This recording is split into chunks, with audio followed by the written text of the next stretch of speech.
Xullas 3 soatdan beri video olyapmiz. Umuman ovoz zapisi bo'lmagan.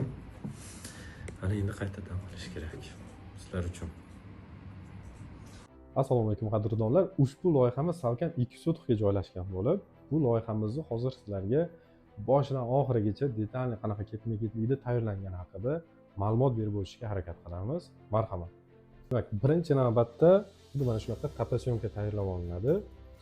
Tapasyomkada yer izi, qiyish-qimirliklari hammasi detalli o'lchamlar ko'rinadi va kommunikatsiya qayerda suv, qayerda gaz o'tgan, shular haqida ma'lumot beriladi. Va aynan mana shu chizmalarni ustidan ishlanadi.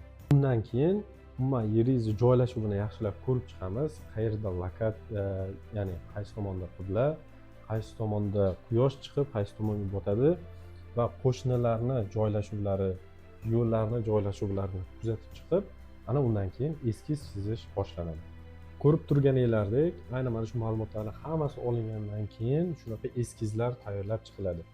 Bu yerda eskizlar juda ham ko'p. Hamma variantlarni mijozlarimizga taqdim qilmaymiz, chunki bu variantlarni ichida tanlash juda ham qiyin hisoblanadi. Biz bu variantlarni ichidan eng ma'qul, o'zimizga ma'qul bo'lganini va sizga tavsiya beradiganimizni ikkita variant odatda mijozlarimizga ko'rsatamiz. Demak, o'sha ikkita variantdan bittasi tanlab olinadi. Hozir sizlar bilan ushbu loyihamizning tasdiqlangan variantini detalli har bitta qavatlarini ko'rib chiqamiz. Hozir men sizlarga ushbu loyihamizning birinchi qavatini to'liq tushuntirib beraman. E'tibor berasizlar, bu yerimiz 14 metrga joylashgan.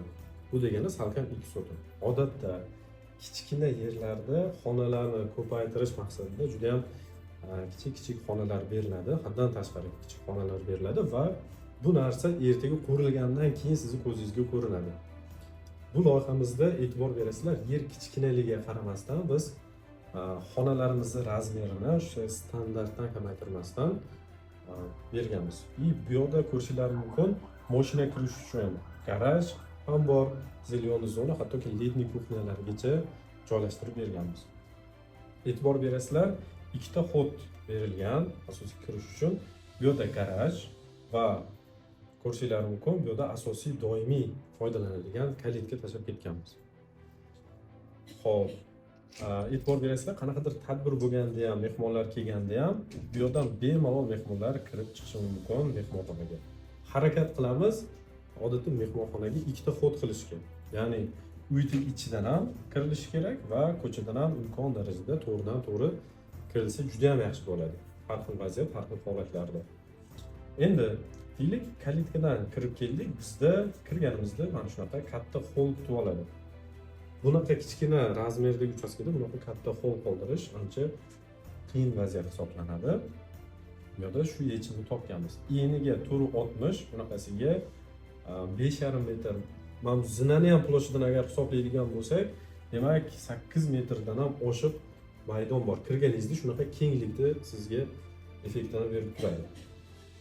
Ikkinchi qavatga chiqadigan zinamiz, podvalga tushadigan zinamiz mana shu yerda joylashgan. To'g'rida kirganimizda bu umumiy sanuzelimiz joylashgan. Holda bemalol mana shunaqa o'tiradigan bolalar o'ynab yurish uchun ham maydon yetarli va bu yerda o'sha televizor zona ham qilib berganmiz. Kirganimizda chap qo'lda bizda 4 metrga 4.15 joyda oshxonamiz joylashgan. Bu degani mana shu razmerda bemalol o'rtacha standartdagi shu kuxnya joylashgan, hattoki stolovoylar bilan o'tirib, shu nonushta qilib ovqatlanishga ham sharoit bor. Xo'p, va albatta oshxonada ham ko'chaga xod qoldirganmiz. Nimagaki, letniy kuxnyada nimadir pishirib turib, bemalol bu yerdan ham oshxonaga olib kirsangiz bo'ladi yoki to'g'ridan-to'g'ri oshxonaga kirishga ham imkoniyat bor. Undan keyingisi kirganimizda mana chap qo'lda yoshi kattalar uchun spalni qilib berganmiz. Va har bitta xonaga e'tibor bersanglar, maksimal darajada shu tabiiy yorug'lik tushadigan, quyosh tushadigan qilib loyihalashtirib berganmiz. Spalnimizning o'lchamlari ham 3.90 ga 4.15.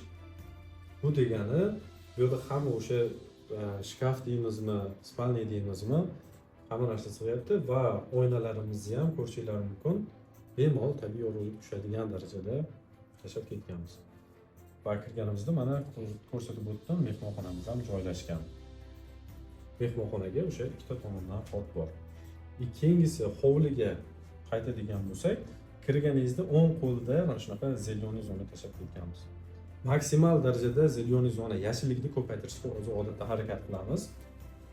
Shuni kichkina hovlida ko'rishingiz mumkin. Buni renderlarni ham joylashtirib ketamiz hovlini. Mana ko'rishingiz mumkin, bu yerda ham zelyoniy zona, bu yerda ham zelyoniy zonamiz bor.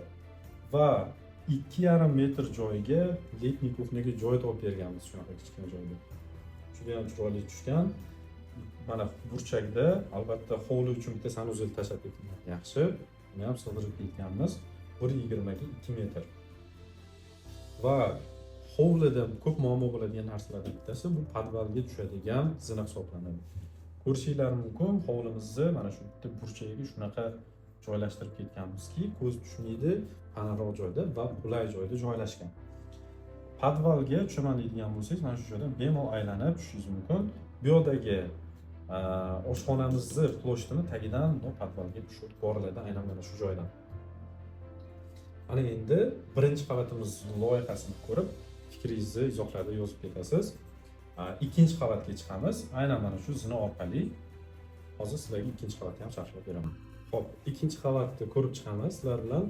Ikkinchi qavatimizda xonalar soniga e'tibor berasizlar. 4 ta xona sig'dirganmiz. Va e'tibor berasizlar, shu zinadan mana aylanib chiqdik. Aylanib chiqqanimizdan keyin chap qo'lda bizda родительский zona hisoblanadi mana shu joyning o'zi. 4 metrga razmeri 4 metrga 5,5 metr. Bu degani katta yoki o'rta razmerdagi uchastkalarda ham xuddi mana shunaqa o'lchamdagi yotoqxona tashlab ketiladi. Bu yerda yer shunchalik kichkina bo'lganiga qaramasdan родительский zonani ham razmerlarini yaxshilab berganmiz. Ko'rishingiz mumkin, buni ichida o'zini garderoblari va sanuzellari bilan joylashgan. Bularning ham razmeri kichkina emas, hammasi o'sha standart asosida tashalgan va tabiiy yorug'liklari hammasi joyida. Undan keyin chiqqaningizda o'ng qo'lda общий sanuzel joylashgan. Bu detskiy xonalarimiz uchun mo'ljallangan. Va ko'rishingiz mumkin, bu yerda bitta, ikkita, uchta detskiy xonalarimiz sig'gan. Hammasida yorug'liklarda hisobga olingan.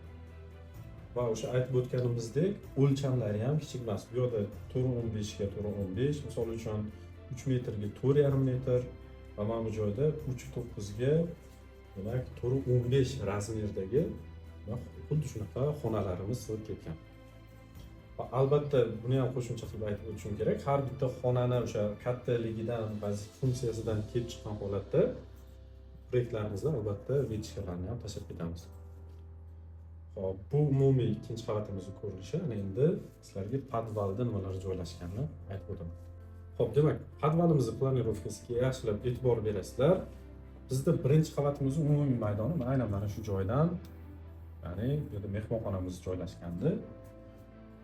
Mana shu qismida podvalni olib tashlaganmiz. Buni sababi aynan mana shu yon tomondagi qo'shnimizda uyning ahvoli ancha og'ir edi, ya'ni tushib ketish xavfi ancha yuqori edi.